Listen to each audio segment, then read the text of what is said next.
En línea está Andrés Gil Domínguez, abogado constitucionalista, doctor en Derecho y postdoctor en Derecho de la UBA. ¿Qué tal, doctor? Buen día, Eduardo Bataglia, desde Millennium. Buen día, Eduardo, ¿cómo está usted? Bien, gracias por su tiempo. A ver, una primera mirada sobre lo que está sucediendo y si la Corte hoy puede definir algo o lo va a patear para adelante. Bueno, en primer lugar, habría que recordarle al ministro de Justicia que su compromiso es con no con la sociedad, como ministro de Justicia y como quien maneja los asuntos de justicia en el gobierno de Javier Milei. En segundo lugar, este decreto es nulo en nulidad absoluta e inconstitucional porque nuestra Carta Magna establece claramente cuál es el proceso regular para designar jueces y juezas de la Corte Suprema de Justicia. Es un acto complejo en donde participa el Poder Ejecutivo proponiendo, el Senado dando acuerdo con 2/3 de los miembros presentes en sesión pública convocada a tal efecto, de manera tal que de alguna manera descansa sobre la división de poderes, sobre el sistema republicano y garantiza el sistema de frenos y contrapesos. Y excepcionalmente, la Constitución le otorga al presidente, si se producen vacantes durante el receso del Senado y la Corte Suprema no puede funcionar, esto es que se queda sin miembros, que se queda con uno, se queda con dos, que hay que resolver casos urgentes. Excepcionalmente, la Constitución le otorga al presidente la potestad de designar a jueces en comisión cuyo mandato va a durar hasta el 30 de noviembre del año en curso, en la medida que no, en el transcurso de ese periodo, no reciban el acuerdo del Senado con 2/3 o no sean rechazados por el Senado con mayoría simple. Y cuando uno analiza la actual situación de la República Argentina, no se da esta condición de excepcionalidad para saltear el proceso regular. La Corte tiene 3 miembros, está funcionando sin ningún tipo de inconveniente. Una de las vacantes se produjo cuando el Congreso estaba funcionando, la de Jaito de Velasco. La otra de Maqueda se produjo cuando el Congreso no estaba funcionando, pero Javier Milei tomó noticia mucho tiempo antes de esta vacante y por eso puso en marcha el proceso regular. Y porque una vez que un presidente pone en marcha un proceso regular, la excepción no puede ser la alternativa, porque no logra cumplir con los requisitos que establece la Constitución. ¿Qué va a hacer la Corte Suprema de Justicia hoy?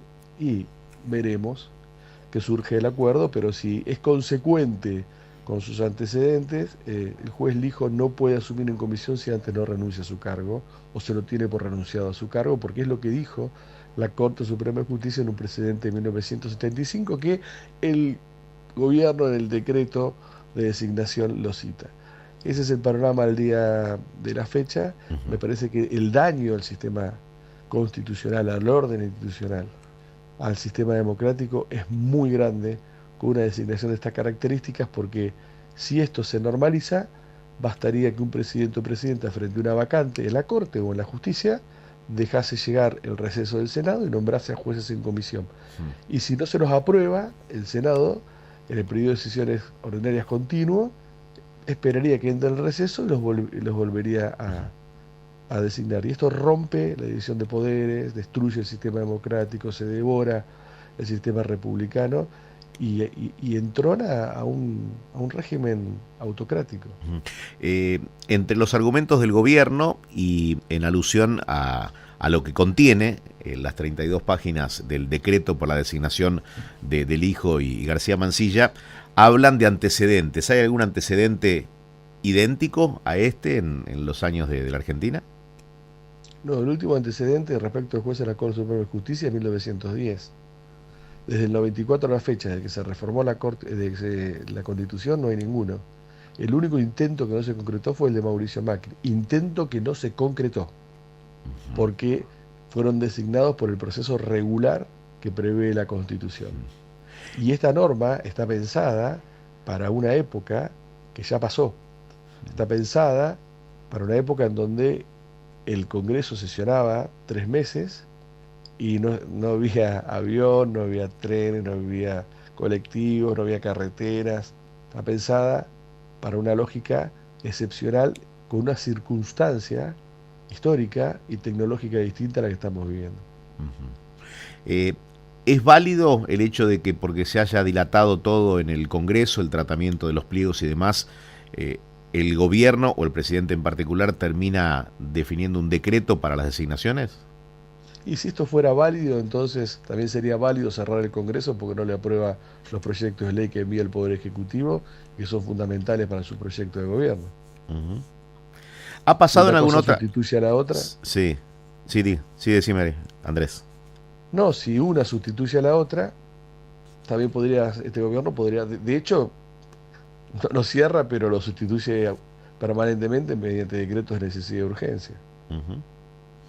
Eh, ¿Cómo son los plazos a partir de ahora? Pongamos el escenario, si llegara a prosperar, que la Corte acepta los nombramientos, acepta también el pedido de licencia que ha autorizado la Cámara Federal de Ariel Lijo y se avanza en la situación.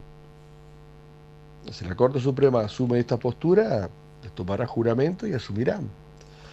Pero a partir del 1 de marzo, la última palabra la va a tener la Cámara de Senadores, que tiene la posibilidad de rechazar los pliegos por el proceso regular, o mejor dicho, no dar los 2/3 de los mismos presentes y por ende rechazar los pliegos por el sistema regular y a su vez con mayoría simple rechazar el decreto de designación en comisión. Ahí está enfocada la defensa de la división de poderes, el orden institucional de la República Argentina, en que haga el Senado a partir del 1 de marzo, más allá de las múltiples acciones que se van a iniciar, pero que difícilmente con la actual postura de la Corte Suprema de Justicia, muy condescendiente con este gobierno, puedan tener éxito, porque la Corte ha dicho nadie puede litigar si no hay un derecho subjetivo, individual, particular, directamente afectado. Y acá quién va a decir que la designación de los jueces afecta un derecho de forma inmediata de nuestras vidas cotidianas. Entonces, hoy la mirada tiene que estar puesta y centrada en la Cámara de Senadores. Andrés Gil Domínguez, gracias por haber hablado con nosotros. Muchas gracias, que tengan muy buen día. Igual. El doctor Andrés Gil Domínguez, abogado constitucionalista, doctor en Derecho. Pasó por Primero lo Primero.